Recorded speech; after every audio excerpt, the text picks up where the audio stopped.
confirmed the resignation of its Chief Financial Officer, Matsobane Matlwa. Matlwa will serve his notice period at home.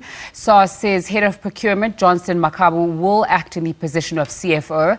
According to some insiders at SARS, Matlwa is the fall guy for the leak regarding the 70 million rand tax refund paid to the Gupta-owned Oak Bay investment earlier this year. It's alleged that the payment was irregular.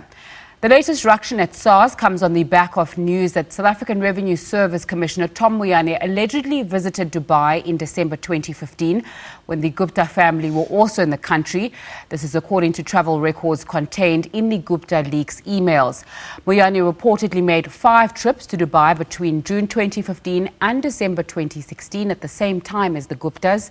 SARS has previously refused to talk to the media on the issue. For more on this, I'm joined by Luther Lebello. He's the HR of Employee Relations from SARS. Thanks so much for your time on SABC News. Perhaps let's start with the resignation. Talk us through why Mr. Matlwa resigned. And thanks so much for inviting us this afternoon. So, firstly, let's confirm that he has resigned and further confirm that the statement you are making, that the allegations that his resignation is related to the 70 million is completely untruthful, regretted and reckless. Mr. Matlwa, as the Chief Officer for Finance, he has got nothing to do with refunds.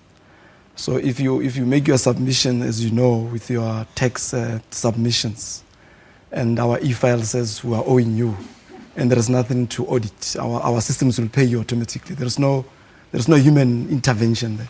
So whoever is making that statement is very, very reckless. So we want to put that very, very clear. He resigned.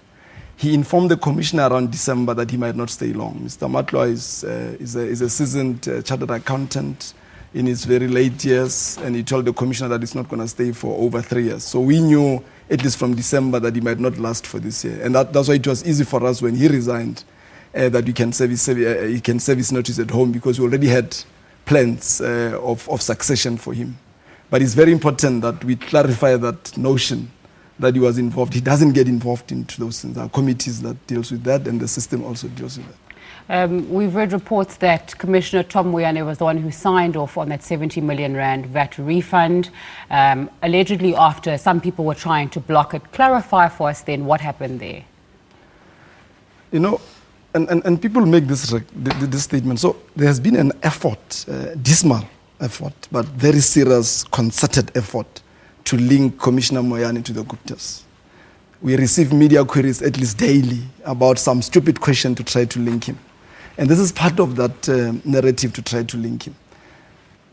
So in SARS, like I've explained, you running a business, then you do transactions, and then you submit your tax returns. When you submit your tax returns during the filing season, which is the current situation, we reconcile what you submitted and what we have been deducting from you. Sometimes we deduct more than you must give you back, and that is called a refund.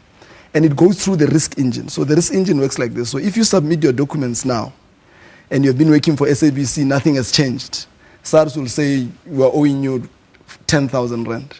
Within 48 hours, the system will release that money. And it's the same thing that works with every taxpayer. Unfortunately, in terms of the Tax Administration Act, is a criminal offense to mention the names of taxpayers. So I'm not going to deal with this one in particular, but I'm going to deal with principles. The other situation is where you are owing SARS, but you can't afford to pay us. You want to negotiate, and there are committees that deals with those negotiations. Commissioner Moyane doesn't sit in those communications. Commissioner Moyane has got not even a single opportunity of seeing what goes out of the organization. So these allegations are this attempt that is dismal, that is becoming tiring to try to link him to the Gupta family. Okay, I'm sorry that you are tired of media asking you so-called stupid questions, but just for clarity, so you're saying he didn't intervene and make sure that 70 million rand was paid to a family with a VAT refund? Doesn't intervene. So he did not intervene. Okay. Doesn't intervene. So let's go now to the story of this trip that has come out, that Commissioner Moyane was in Dubai at the same time as the Gupta brothers and some of Ace Magashule's sons. US SARS refused to talk about it for a while, and then today you said he was on a stopover before going to. So Did he leave the airport or did he just stop at Dubai and then carry on to Portugal? Because some reports are saying he stayed until New Year's. Yeah, and the reason why we didn't want to talk about it, you know, when somebody, if somebody asks the SABC that when you leave yourself with your family and your husband and your kids, it is said that you are passing the airport. It's a personal matter. And how you enter into personal matters of 14,500 employees is a problem. So that's what was the attitude. But when they start to continue with this tiring effort of linking Commissioner Moyane into this Gupta and run that story that there's no substance, we feel that South African public might fall into a trap, and therefore let's explain what happened. Number one, they are saying Commissioner Moyane landed in Dubai on the 23rd to spend Christmas there, and there were people there that they are saying are Gupta people. Commissioner Moyane just I'm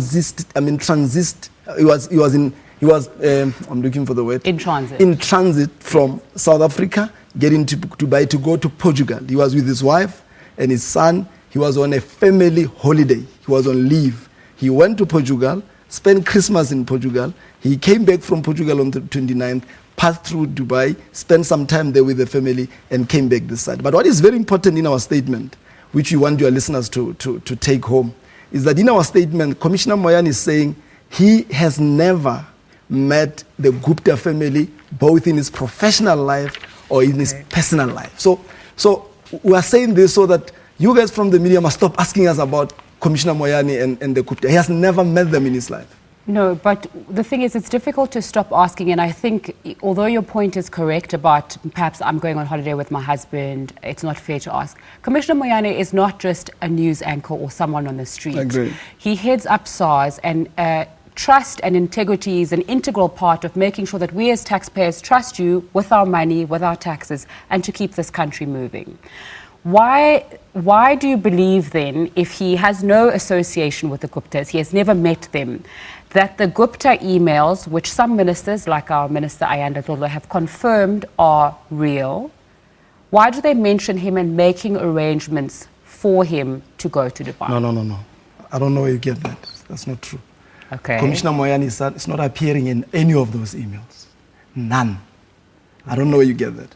If a journalist has told you that, tell that journalist is lying to you. The story that they are raising is that they picked up, and I don't know how they pick up that he moved to Dubai 5 times, because Dubai, for most of the people, is an in route out. He has never been mentioned in the emails. He has never been connected in any way to the Guptas, so he has never been part of the emails. But you see, we need to be careful as well. Are we then, as South Africans, saying, if you go to Dubai, you're corrupt? Are we saying South African must not go to Dubai? I don't understand that. No, we're saying if you hold a high position at SARS... You must not go to Dubai. No, you should not be implicated in any email leaks, and you should not be connected to the 70 million rand VAT payout, which people at SARS raised concerns about as being irregular. So I think, although it's tiring for you to constantly have to explain, we as a South African public need to ask questions until we're satisfied, until we know for sure. Let me satisfy you. There was never any point where Commissioner Moyane interfered directly or indirectly with the monies of any taxpayer. And I'm saying that because I'll be committing a criminal offense if I become particular.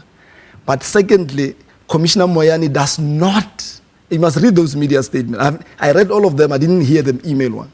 I'm hearing it for the first time. He has never appeared in any of the emails. The Guptas never produced or planned anything for him. He was on a family trip. He paid from his own pocket. With his family, he went to Portugal. He came back to South Africa. But very important, he has never, ever met with the Gupta family, both in his professional life and in his private life. And that must be enough, unless you guys bring evidence. But that must be enough for the South Africans to take comfort that you have got a commissioner who is incorruptible, a commissioner who continues to collect trillion rands for South Africans so that we take South Africa forward. Luther Lebelo from SARS, thanks so much for your time on SABC News.